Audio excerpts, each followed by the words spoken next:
Good evening. We are at the last talk of the day. This is Breaking Ground Track, and you are in Florentine A. We would like to thank our sponsors, supporters, donors who have made this B-Sides possible. Do go to your booth, say them hello, and thanks for making this wonderful convention possible. Next, we have Andrew Brand. Andrew Brand is director at Threat Research at Blue Coat Systems. And the topic which we are having is Ingress Egress, the emerging threats posed by the augmented reality gaming. For all the Pokemon Go lovers, this could be an interesting talk. Can you guys hear me? Yep. Great. All right. Give me 1 second because this thing crashed my graphics driver.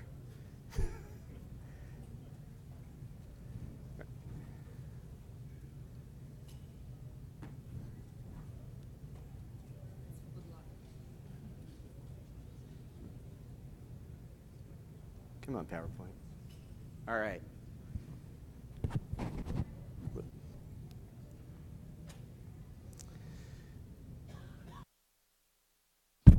All right, great. So thanks very much for coming. I'm Andrew Brand. I'm the Director of Threat Research at Blue Coat. My normal day job involves me running a lot of malware in a lab in which I not only record the behavior of the malware, but I'm also recording the network traffic of the malware communicating with its command and control servers, downloading payloads. And to do that, we have a bunch of appliances that the company makes, and I just use those products in my research. But I'm also a gamer, and I found as I got a little older that playing Twitch games on a screen actually started to give me migraines and make me feel sick, and it was a really depressing experience until I discovered augmented reality gaming. And so I got into this game called Ingress in a pretty big way.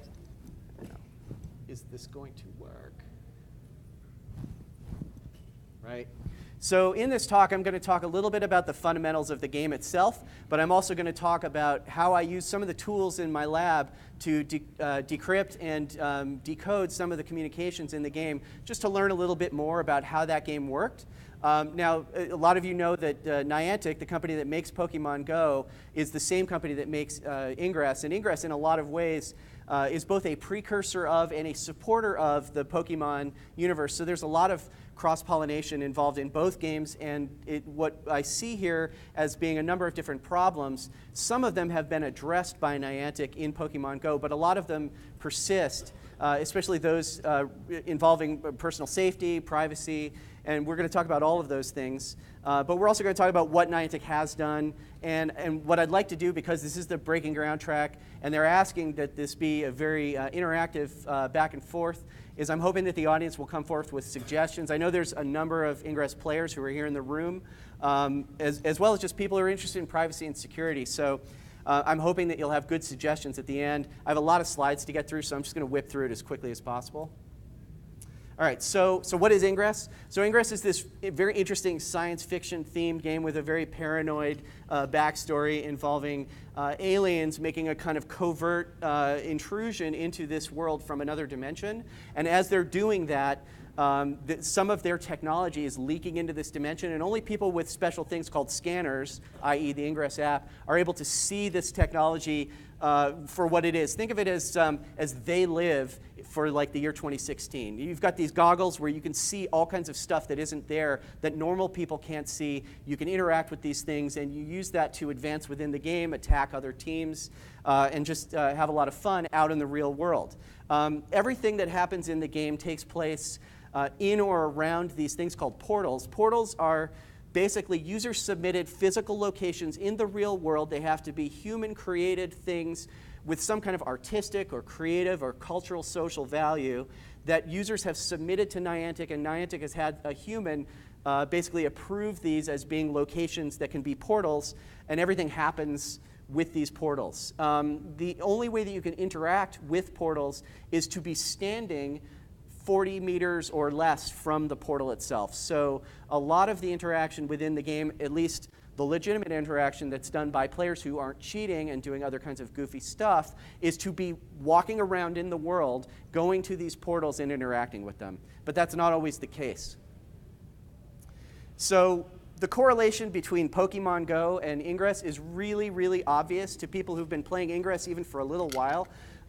These are just two screenshots of, on the left side are the screen for a portal, and on the right side are the screen for a Pokestop or a gym.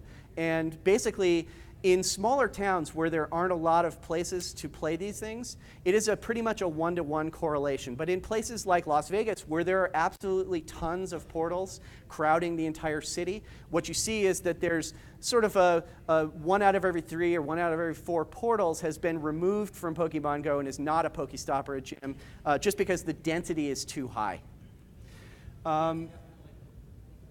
So the other thing that is kind of key to understand in the background is just sort of how you play the game a little bit. Everything that you do in the game involves you using this stuff called exotic matter. This is the stuff from the science fiction universe that is leaking into our universe. Essentially, it's energy that you get by walking around in the world. And in the game, it's represented as these little like floating blobs that as you walk along, they kind of get sucked into your player's avatar in the game. And when you have enough of this energy, you can do things in the game. The other thing about it that's kind of cool and appeals to me as a security guy is that your primary way of interacting with these portals is to hack them. It is actually, there is a button that says hack in the game, and that hacking the portals is the primary way in which you gather gear and collect keys and do other things that involve gathering resources to do stuff within the game. Now, there's 2 scoring methods. There's a personal scoring method for each individual player where they get points based on how far they walk, how many portals they hack, how many unique portals they hack or capture, the length of links between them, the fields, the size of fields that they make out of linking triangles of these portals together, all contribute to an individual score. But then there is a separate scoring mechanism to factions or teams within the game that is purely based on the area that is captured on the planet Earth by your team. So in the game, for people who play the game, there is this other sort of web resource that you can use on a laptop that's called the Ingress Intel Map. And essentially, it is Google Earth with a view into the Ingress world. And what this is showing is kind of a really widely zoomed out world view of the biggest links and the biggest areas in which different teams have captured. These colored areas are called fields. But if you zoom in, the closer you get to any physical location, you actually discover that, such as like right here at the Tuscany, there are 6 portals within reach. And I took this screenshot about an hour ago, but I just killed this green portal that's here in the middle and turned it gray. So if you're playing in here and you want to capture a free portal, like just drop a couple resonators on it right now. What's that? Exactly. So if you didn't notice, I'm actually wearing the key of the Resistance faction. That's the faction that I play for. So just other elements that I wanted to just sort of mention in passing, just because it's such a rich game and there's so many ways that you can play it. There's a puzzle game within the game that called glyphing, where you, instead of hacking, you hold down the hack button for a long time and you kind of draw little patterns on the screen. It's a little bit of like a memorization game because it does these little symbols called glyphs, and you have to repeat them. And you get more gear if you do them accurately and fast. Again, there's these badges that you can get for different accomplishments within the game that's kind of among players. And then every once in a while, players will get together in cities, in events organized by Niantic called an anomaly. For example, the next one is going to be in 2 weeks in Denver. And what happens in those places is the company sets out certain portals as being critical capture points for one faction or the other to either hold or to take away from the other faction.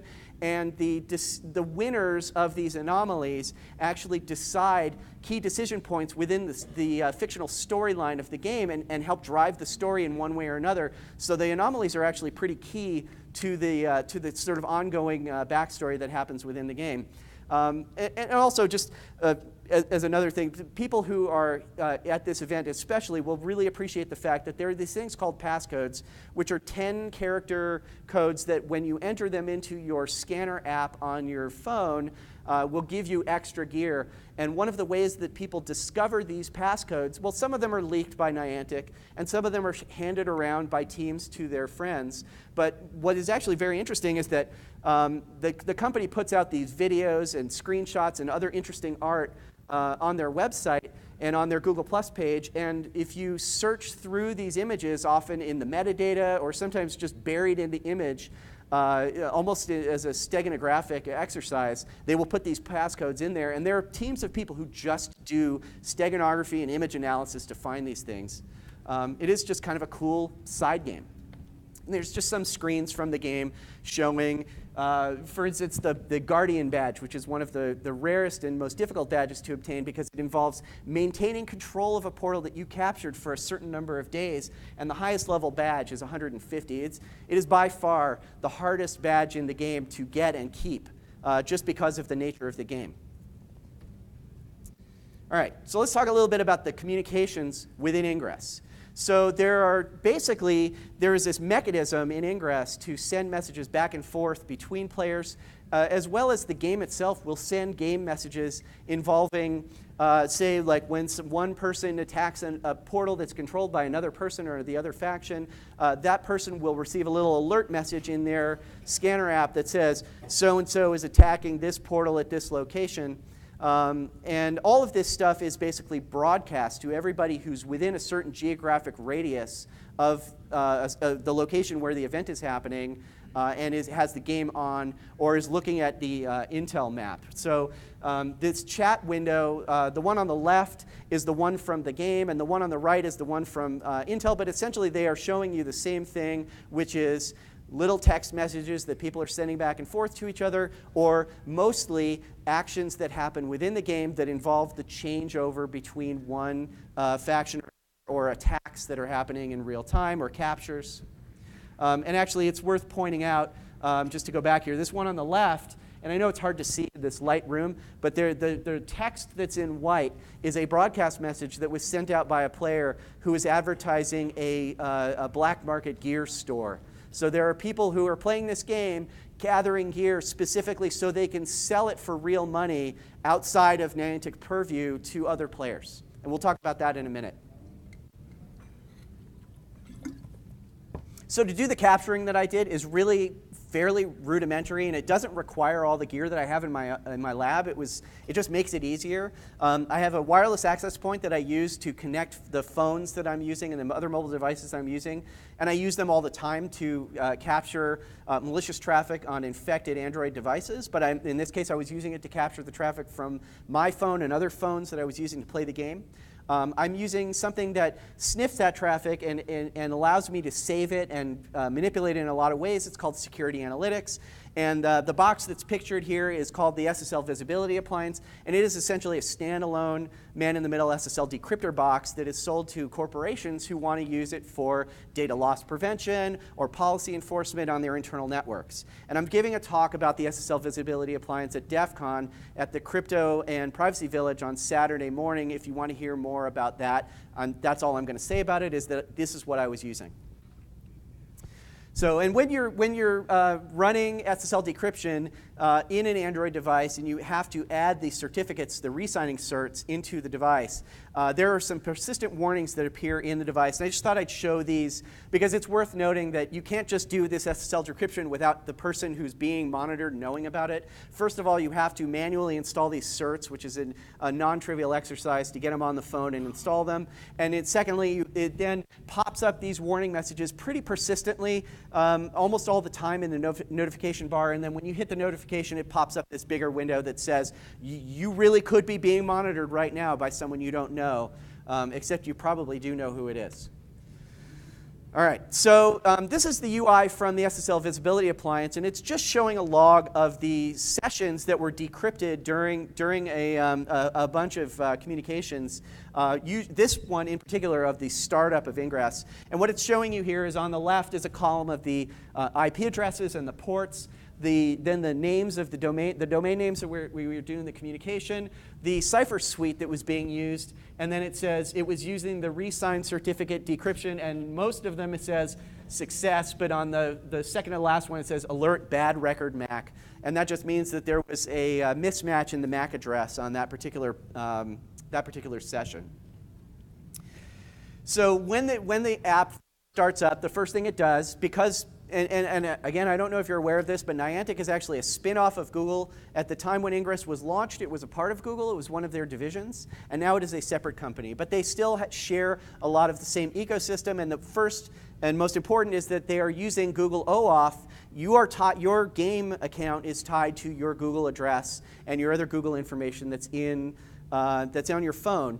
And this became pretty well known in the first week of Pokemon Go's release, because there was a big hoo-ha about the fact that Pokemon was basically getting all permissions to everything tied to your Google account. That has now been fixed, but this is basically what is happening, is that they are just validating that your account is properly owned by you. It's on a phone that you have used before for this account, and they're just doing this check. And you can actually see in the circled in red, it says com.nianticproject.ingress. That's the name of the app, the internal name of the APK in Android.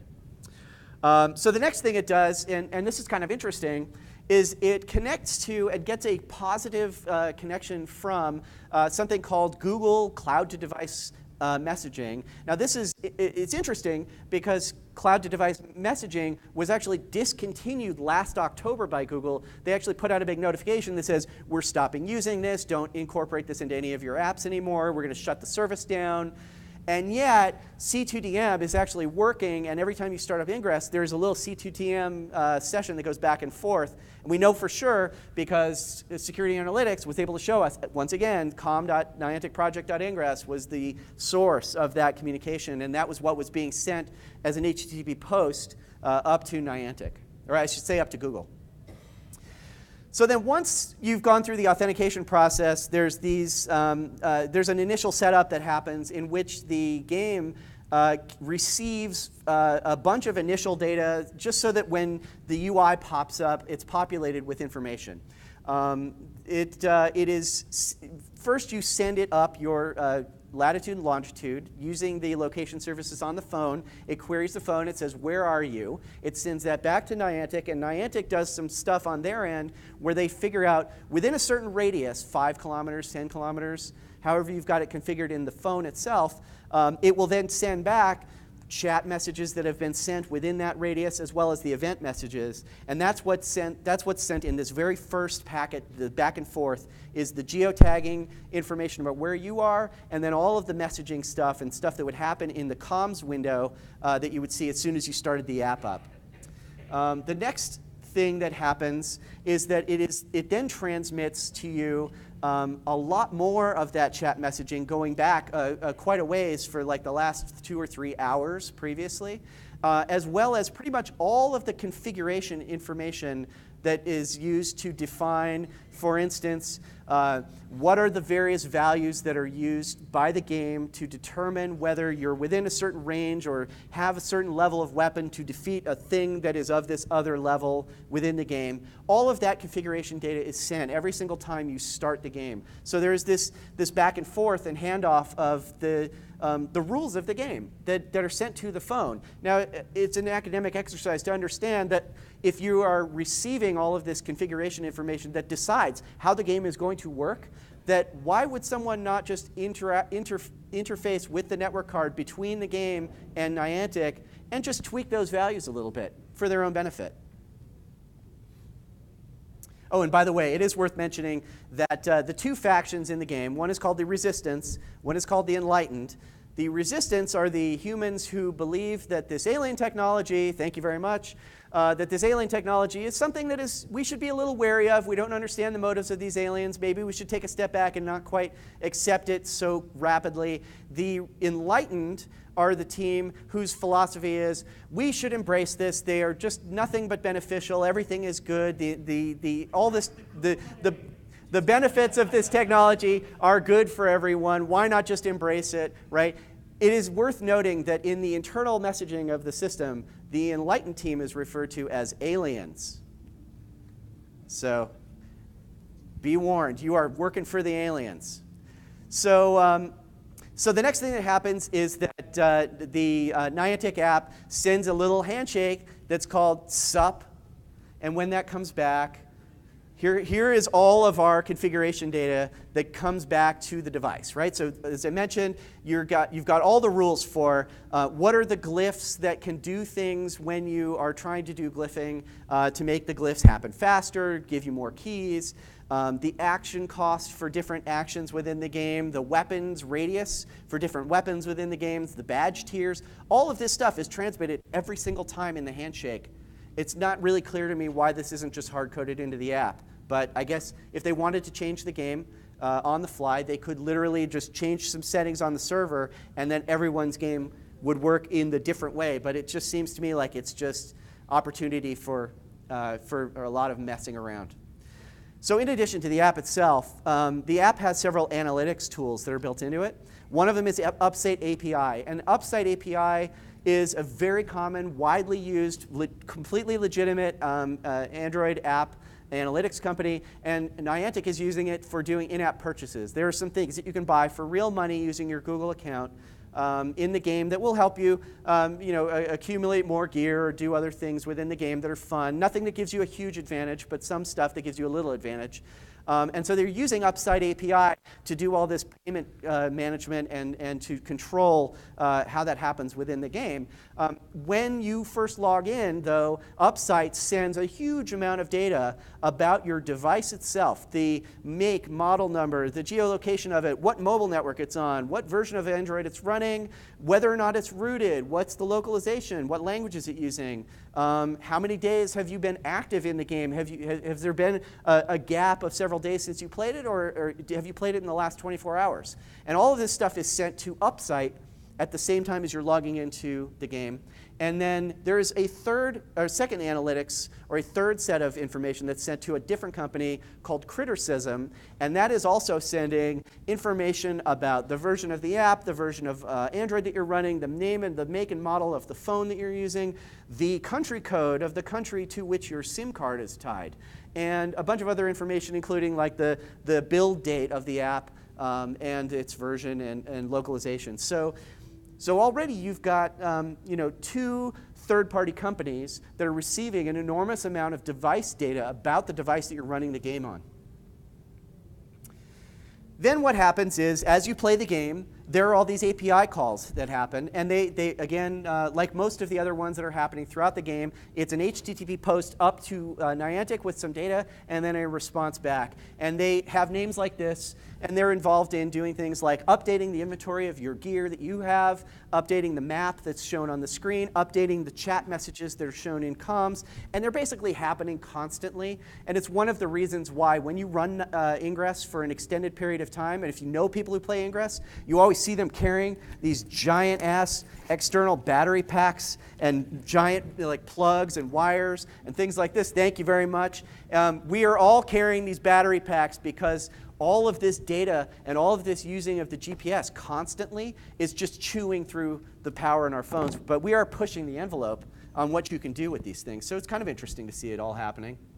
The most interesting API call that I see is this one that's called Get Paginated Plex. And the Get Paginated Plex is interesting because it contains all of the rich, juicy detail about everything that's happening by other people as well as yourself within the game. It's all those text messages that I mentioned earlier, plus all the action messages. But in addition to the texts and the actions, and which is not displayed by the client itself in the UI, but it's shown to the API but not displayed in the UI, is things like unique user IDs for all the players, unique IDs for all of the portals and locations in which you're playing, as well as all of the geolocation data for all of these events that are happening, whether they're done by you or by someone else. So all of this information is constantly being fed to your phone, and because you can receive it all and can man in the middle it, you then have access to a lot of shenanigans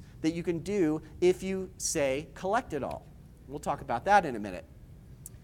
What else is interesting? So there was this one session that we decrypted at the end, the one that had the weird MAC address problem, and it was on this strange port, 7275, and I had to do a little research on this, and I discovered that there is this tool called ULP, User Plane Location Protocol. It's a protocol that is basically used by apps that use GPS. They go out and they receive telemetry about where in the sky are the satellites that are above you right now. And it's a way to more quickly get your GPS to sync and get the location faster. And it was just interesting to see. It's TLS over this weird port. And if you look at the packet itself, because it's not an HTTP packet, and it's really hard to see because it's so tiny, but like right up here it says degrees of latitude, degrees of longitude. It's very, very precise. Satellite data with 9 or 10 degrees of accuracy. So it's very, very precise geolocation data, plus all the error code values so that you can do the calculation and get your location down as precisely as possible. It's also worth noting at this point that the OAuth stuff that Pokemon Go is doing is very similar to what we see, but we also see that they have made some improvements. Now, as I mentioned earlier, one of the improvements that they've made is that they're doing a little bit less of the, it's a little less obvious. They're not using a user agent string that is directly connectable to Pokemon Go. The user agent in Ingress, as I mentioned, is Nemesis, and they're using the sort of standard Dalvik user agent string that's used by apps that hook the network device. You'll also see that there's no chat messaging, but there's a lot of binary data that's being passed back and forth. However, the few things that they are doing that are similar is because they're using the same location database, and they've already built an infrastructure involving UUIDs for the locations, those hash values and the names of the locations, as well as their pictures, are being transmitted in the clear in this stuff. But it is essentially doing the same thing, where it's doing this API HTTP post stuff back to the server, getting a response back. It just doesn't have nearly as much data in it. Right. Oh, and this is the Pokemon Go OAuth. So if you didn't know this, for people who are under 16, I think, if you're a kid playing Pokemon Go, you have to sign, instead of having a Google account, you have to sign up through, Nintendo has this thing called the Pokemon Trainers Club. And so you have to create an account on Pokemon Trainers Club, and then when you log in, instead of going through Google OAuth, it goes through Nintendo's separate OAuth, and then this is just the header stuff. Boy, it's a really fuzzy picture. I'm sorry. Is there any way you could focus the projector a little bit?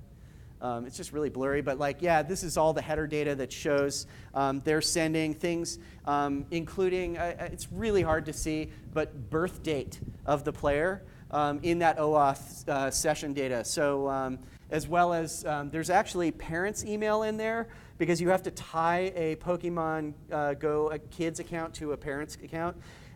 So it has UUID stuff, and then there's something called date of consent.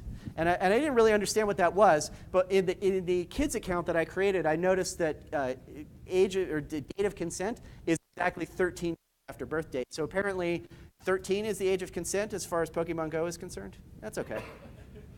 All right, so let's talk a little bit about what you can do when you can scrape this data and you can suck it all down. So there are some very clever people who have figured out all of this stuff that I've shown you so far, and they have built data collection systems that are using bogus accounts that are fake geolocated all over the world to collect all of these player action things from everywhere in the world simultaneously. And they're databasing this stuff, and they've been databasing it for years. They're capturing, decrypting, and parsing all of this stuff and making it searchable with really nice UI. There are at least 3 of these for each faction. And it's been a kind of an open secret among the Ingress community that this exists for some time, because it does violate the Niantic terms of service to be doing this. But more importantly, and the reason that I'm talking about it, is that it opens up a lot of opportunity for people to do some really bad things.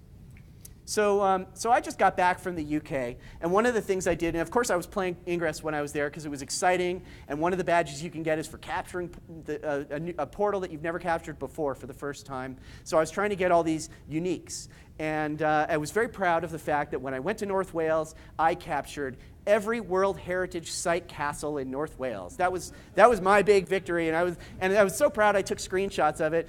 So it was Conway, Carnarvon, and Beaumaris are the 3 World Heritage Sites. And the coolest thing about Gwydir Castle is it's known as the most haunted castle in England, or in the UK.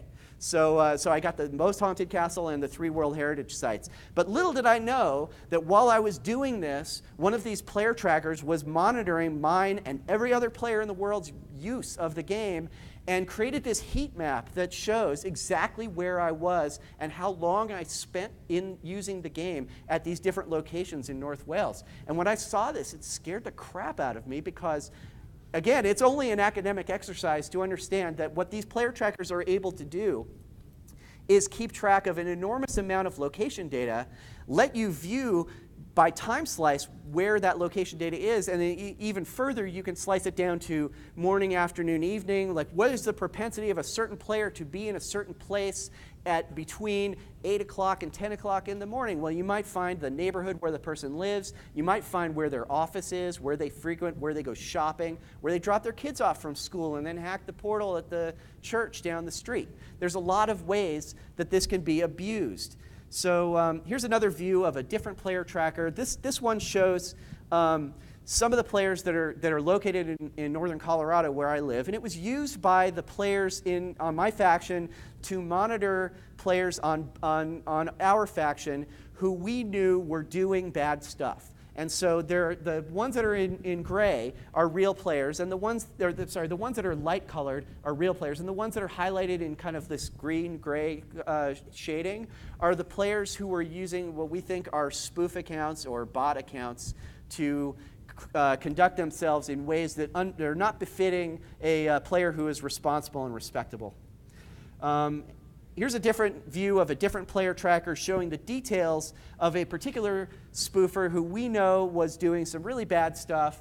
And again, it's really hard to see, but I'll just show you that it's got the names, the days owned, and the date of each captured portal that this guy had under his control. And there is a little button here that says Add to Threat Watch. So that if there were players who were on this green faction who were causing problems for other people, the members of the blue faction who run this particular tracker were able to put this person on a watch list so they could keep a closer eye on them and collect more data about them and get alerts on when they were doing certain things. And again, it could lead to shenanigans. So this is yet a different player indexing service, and this is data about my account. It shows that my region is Utah. For some reason, it shows the region that I'm in as being the place where I hacked my very first portal, which happens to be near Bluecoat's offices in Draper, Utah. But that is not my physical location. It's just where I started the game. It also shows that I started the game on July 1st, 2015 at 9:34 or 9:24 in the evening while I was out for dinner with some of my coworkers. And it has all of my badges and how long I've been playing and what is the longest continuous number of days I've been playing, how long is the number of days that I've had my Guardian for, etc. Here's more details about my account, and it actually shows, so these are some of the portals in the UK that I visited while I was on my trip, but then there's some of these ones that are from Colorado, and then the one that is grayed out with the name buzzed is my Guardian portal, and it's hard to see, but it says it's 262 days. It turns out that while I was in the UK, I made a grave error. I had met with a couple of people who were on my faction who I thought were friendly players, and we had hung out and had a few beers and played a little bit and gotten together a few times. And the guy said, like, hey, do you have any good Guardians? There's a couple portals around here that have some good Guardians. And I sent the guy a screenshot that showed that my Guardian list was up to over 250 days. And within 48 hours of having that conversation, my Guardian got taken down. My Guardian, by the way, is somewhere in Texas. So whoever it was that information got to used a system that was just like this, used a bot to go to Texas and killed my Guardian with a bot. Not cool. Of course, I'd already gotten the badge, so I didn't really care. At that point, it was just, gravy. It's not a Guardian, that's a pet. Exactly, it was a pet. So these are the issues, right? So it allows people to find, track, and observe the behavior of other people very, very easily. This is a tracking service that you are willingly carrying around with you in your pocket and feeding with data about where you like to go. And it has been implicated in a number of real player-to-player negative interactions involving stalking and harassment in the real world. So in the course of doing the research for this talk, I put out a question and answer thing on Reddit, as well as I kind of interviewed a bunch of players that I know, and there have been experiences that I've had with other players in my community and other communities in which we know for a fact that there are players out there who are hostile, aggressive, and have followed people around, found their houses, and then deliberately done things to harass them as a way to make it harder for them to play the game or to drive them out of the game. And this is a problem that is not going to go away unless we solve the problem of this scraping. All right, let's talk a little bit about what these bots can do. So GPS spoofing and bots has been a problem within the game pretty much since it started. As you can imagine, we're in a game in which hacking is part of the sort of thematic storyline of the game. It attracts a certain audience of people who are interested in exploration of the digital universe, myself included, but not limited to me.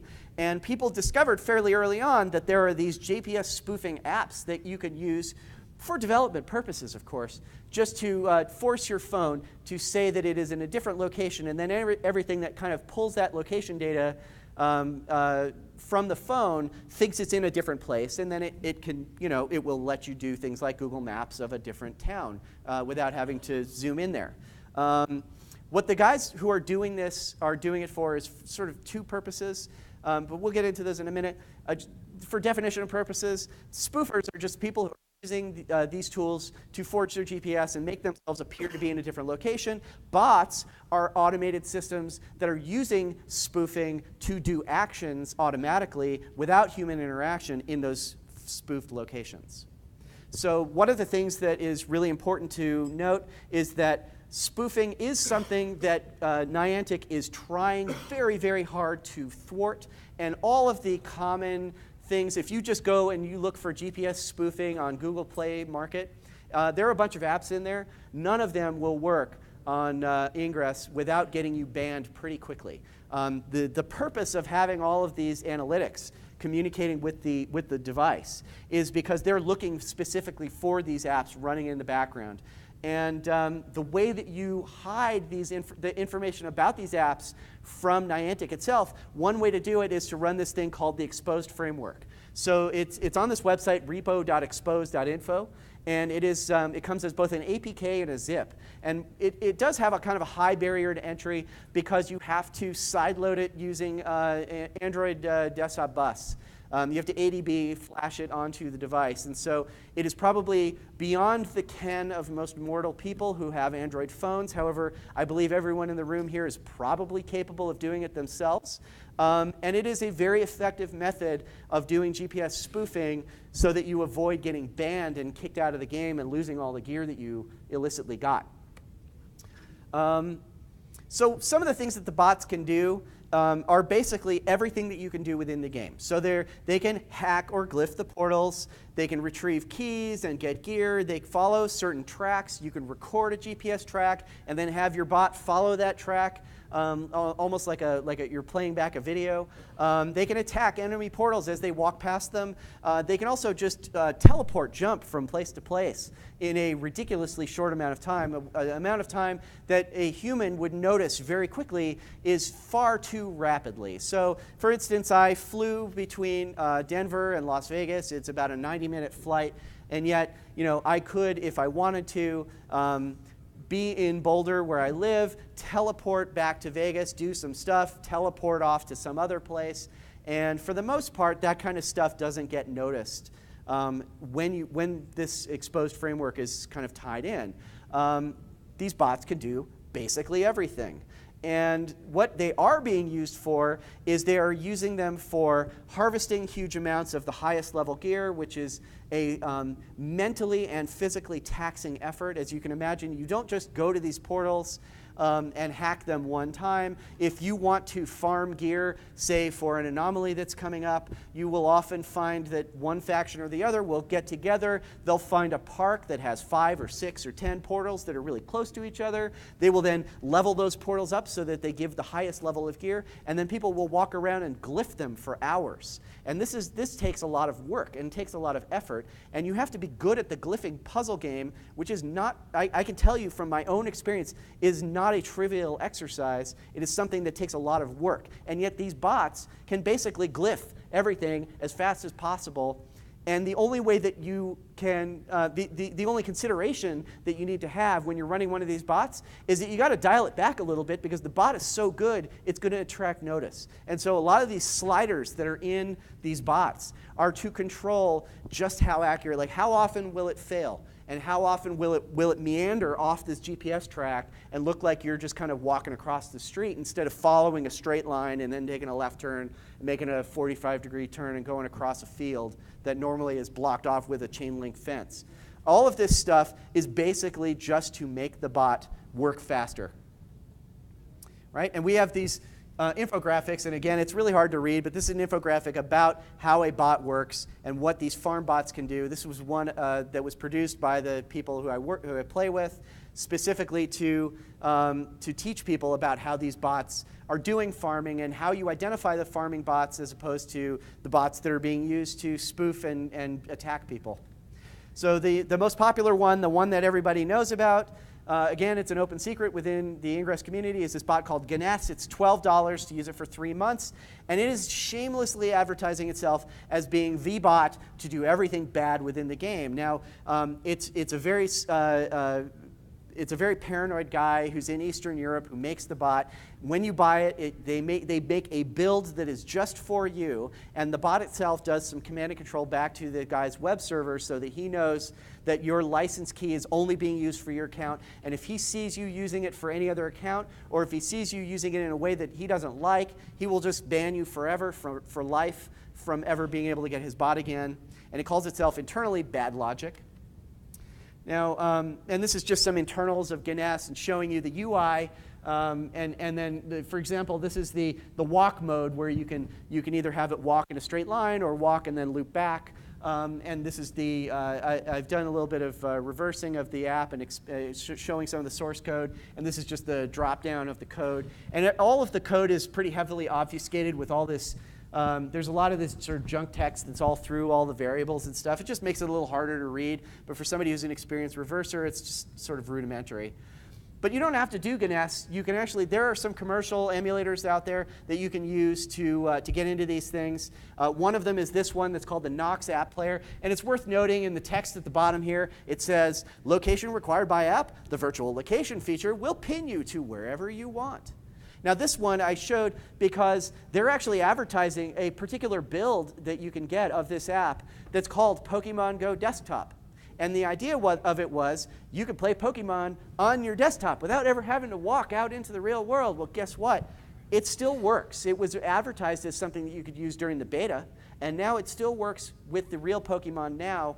And as far as I can tell, I've been using it for weeks, and it hasn't gotten me banned. So it is still functional. Now, there's another company that does a similar app called Genymotion, but you do need to use the exposed framework on these software Android devices, or else eventually you will get caught, banned, and you'll lose all your lovely Pokemon and balls and everything else. So this is just a screenshot showing a famous location in Boulder, the Dushanbe Tea House. And you just use this little map window within the app to pin wherever you want the game to say that you are. And then all of a sudden within the game, I'm standing at the Dushanbe Tea House, and I'm glyphing it, and I'm doing all the bad stuff that I want to do. And it also has these like helpful features for people who want to do this kind of hacking. Fake IMEIs, you can create your own phone number and phone network that you're on. All of it is basically just forgery that allows these apps to work, again, for development purposes. Haha, not really. But everything about this just really sucks. And what this does is it feeds this market for black market gear. Both factions are responsible for running these Ganet spots. They give out the gear in huge amounts to their buddies because it really is trivial for them to be able to collect massive amounts of gear. But then they turn around and sell it for dollars on the web. And these guys are advertising this stuff on the chat window to all the players. The one I like the most is this one here. It says, for $10, we'll give you 4 keys to any one portal that you want anywhere in the world. And to me, that's amazing because, you know, if I wanted to, I could pay this guy $10. He sends his bot down to McMurdo Station in Antarctica, where the 2 portals that are the rarest portals in the world are, because only the 50 scientists that go to the South Pole and are there can hack those portals. And this guy will give me 4 of those keys for $10. Woohoo! What an achievement. I haven't actually been to McMurdo. That sucks. That ruins the game for everyone. And honestly, that is exactly the problem with all of this stuff. It violates the spirit and the letter of the rules, and it just makes everyone in the game pissed off at each other. Both factions accuse the other side of cheating. It's true. Both sides are cheating. It's become an arms race. And the problem is that it's not going to go away as long as the game allows it to happen. So let's talk about how we address these problems, because the real problem is that Niantic is a company with great intentions and who has 2 hit games on their hands, but does not have more than 50 employees and is basically lost at trying to solve these problems. They're overwhelmed by the amount of people who are playing Pokemon Go. You know, when I pitched this talk to the conference, it was all just a lot of these discussions about the problems that were going to happen with the augmented reality games were hypothetical, or there had been, you know, a couple of instances here and there of people, you know, falling off their bikes or getting into car crashes, but it wasn't on the scale of today where the police departments in New York, San Francisco, Los Angeles, and Boston are sending out Pokemon Go player tips, like don't walk into really bad neighborhoods late at night all by yourself with your really expensive phone and big battery hanging out. You know, you're going to get mugged. You know, and stuff like this was all hypothetical 2 months ago. Now it's happening every day. So we got to solve this. So one of the biggest problems is this data scraping issue where basically you're walking around with a GPS tracker in your pocket that shows everyone where you are all the time.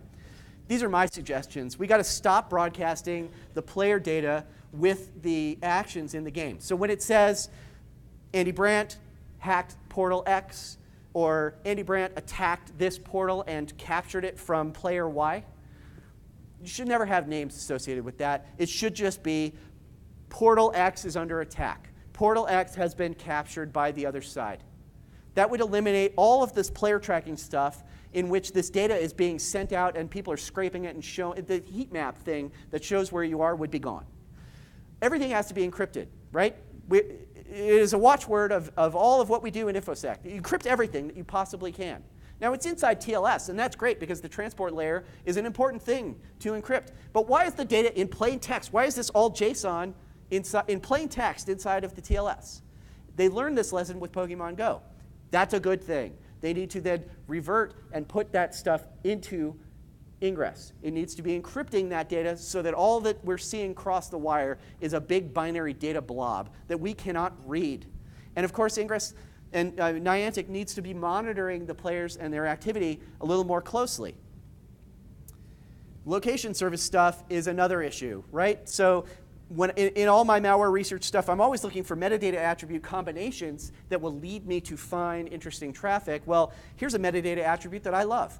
Check the geo-IP of the IP address you're using, and does that correlate to anywhere near or even in the same country as the IP address, the geolocation data that's coming from the GPS? If you're in the UK and your phone says you're in Texas, but you're on a UK network connection, something is wrong. And the fact that Niantic isn't seeing this is also wrong. It has to be pointed out to them by the players. That's the biggest problem, is that there are communities of like-minded, you know, interested players who want to stop these guys, but they have to report all of this stuff up to Niantic. Niantic has the data. All right, and then player behavior, right? So one of the biggest issues with Pokemon Go has been that players are now showing up at, you know, austere locations like the National Holocaust Museum and Veterans memorials and other places, graveyards and other places where you don't just go and set up a bunch of folding chairs and bust out the boombox and start having a party at 2 in the morning and capturing Pokemon. We as Ingress players need to bring them into the fold of what is the appropriate behavioral mores of using augmented reality, and it is not making a goddamn nuisance of yourself and leaving trash and making it so that the Ingress players as well as the Pokemon players are all demonized because we're nuisances. Do you have a comment? It's not a flaw in Pokemon Go because you're not limited to the amount of time you can spin a portal in 6 hours? So I don't know. So in Ingress, so the question was, are you not limited to how many times you can spin a Pokestop in 6 hours? So in Pokemon, the way that you gather gear is you go to these locations, which are portals, and some of them are going to be called Pokestops. And when you go to them, there's like a circular thing, and you drag your finger across it, and it spins, and then little like stuff will fall out of it. There is a delay, so you can do it once and then you have to wait 5 minutes. Just like when you hack a portal, you have to wait approximately 5 minutes for it to cool down, and then you can hack it again. I don't know because I have not done enough work on Pokemon Go. I've only been playing it for a couple weeks. Does anyone know? Can you keep spinning it every 5 minutes forever? My information says that Pokestops do not spin sort the portal every 5 minutes all day long, but that's the reason why you get these people who are just camping there. Because Right. they've got no incentive to keep moving. Right. Yeah, so that is a good point. So in Ingress, you can hack 4 times, short of putting special gear on the portals to allow you to do it more. You can hack something 4 times. There's a 5-minute gap between each time, and then the portal becomes burned out, and you can't use it for about 6 hours. So it forces people to move on. But yes, it is my understanding that you can't do this. This isn't the case in Pokemon Go, and yeah, that's a problem. Like there needs to be Pokestop burnout. So people will just leave. One of the suggestions that a colleague of mine made was that maybe Niantic should create a very low cost, but a paid private Ingress universe, which is parallel to the existing Ingress universe for free users, but where they have a payment method and a way of contacting you that ties you to a real person's information. And if that account is found to be doing bad stuff with bots or spoofing or doing other goofy stuff, that account can be banned, and that account can be banned permanently across anybody's game that Niantic is running in which they're using the same payment information. So basically you ban the credit card that you're using to pay, and then they can never log into any other Niantic game with an account that has tied to that credit card. I mean, that's one suggestion. But I'd like to hear more, and I don't know, do we have a mic that we can pass around to people? Come on up, and if you've got comments, I'm here to hear your suggestions, and I'll just type them in as you guys are talking about them. So one of the ones that was suggested was the portal burnout on Pokestops. Are there any others? Yeah, speak out. Credit cards usually track where you make your payments. So if you make a payment at somewhere in Vegas, but then you make a payment somewhere in the UK, you can't, like they have some mechanism for knowing that you can't physically make that distance in the time. So they could implement something like that in terms of the user's interaction. So it would stop bots from teleporting, right? Well, it's an interesting suggestion. So the one thing that you should note is that the people who are using bots create completely separate accounts to play the game that are not tied to their real Ingress player account, and they do that because they're afraid that at any time Niantic could just kill that account and they'd lose everything that's in that account. So they don't usually use those with any of the payment stuff. But yes, this does come down to, is this person habitually playing in the US, and is this credit card habitually used in the US? Like maybe they can do that, but I don't know whether they have that payment card information. I would suggest that the credit card companies would not share it. Yeah, they might not. They might not share it. Sorry, Okay, go ahead. So I don't necessarily mean the credit card information, but they have a mechanism of knowing that, okay, there's a transaction here. Right, okay, the card companies have this mechanism for knowing where the card gets used, but I don't know that they share that with the vendors who are using that. Sorry, go ahead. Yeah, in the back. Okay, so look at behavior and determine what's being follow the money. If you've got a bot account, what is the bot generating? You're not going to have a bot account without it generating some value to you. And if it's generating a value, all of the stuff you want to give away, look at who it's giving it to. Right. So one of the things that happens in the game is that there are these items called capsules, and capsules can hold 100 other items. And the capsules, when they're filled, get a unique, is it 10 or 12 hexadecimal character code that uniquely identifies that capsule.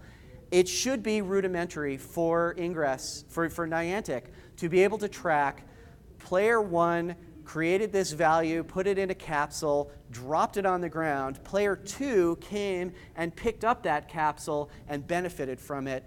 Why are they not looking at that? That is also one of the very good questions, and one of the weak points in the game is that they're not looking at this interaction. The way that those farm sites work, where you buy the black market gear, is they tell you, you pay for the gear, and then they say, let us know when you're going to be online, and then you need to give us your very accurate GPS information. And then they do some test drops of gear. They'll drop a low-value item on the ground, and if you see that appear on your scanner, then they drop a capsule full of the stuff that you paid for on the ground.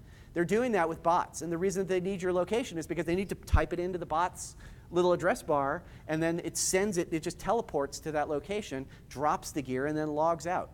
So again, if you are able to track when capsule A goes to from player 1 to player 2, player 1 is the purveyor of this gear store, and you lock them out of the game, or at least make it harder for them. Sorry, the person who's behind you had a question.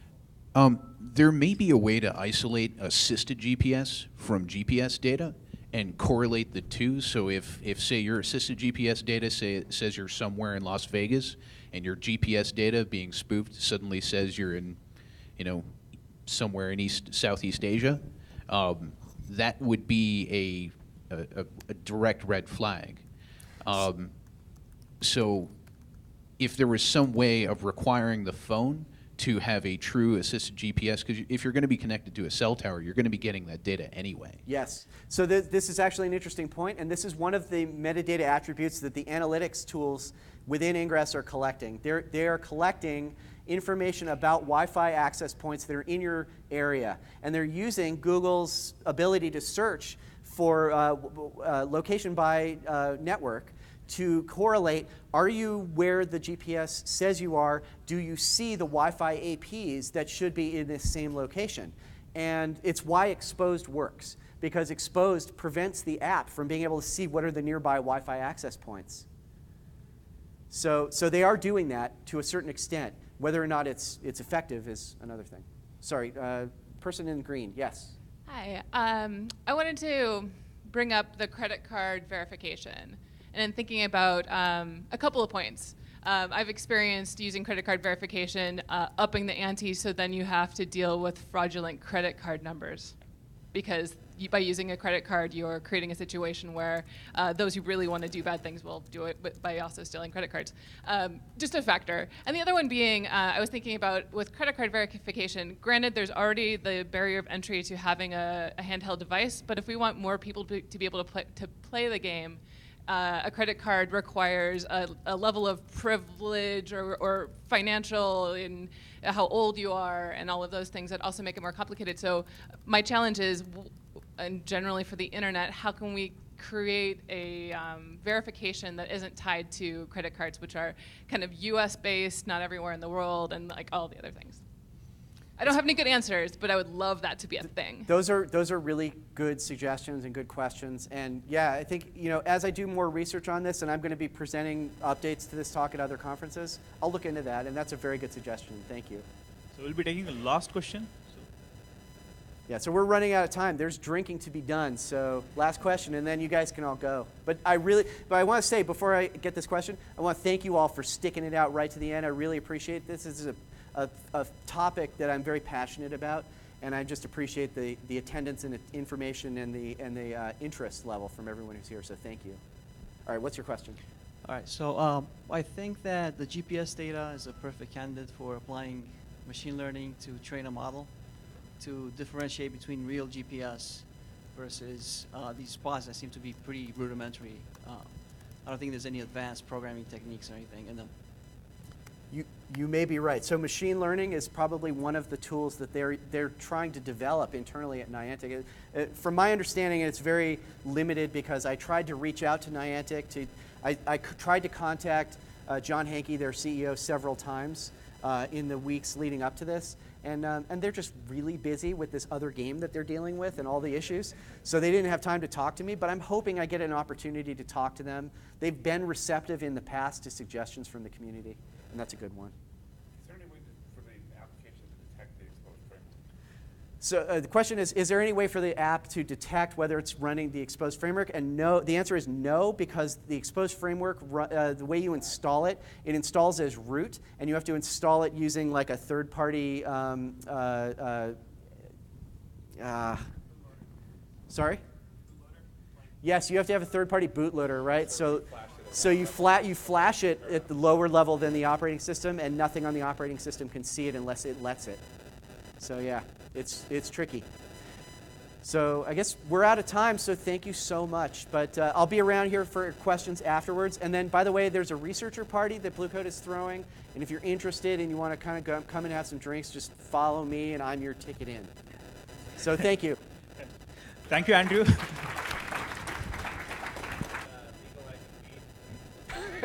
It's been done.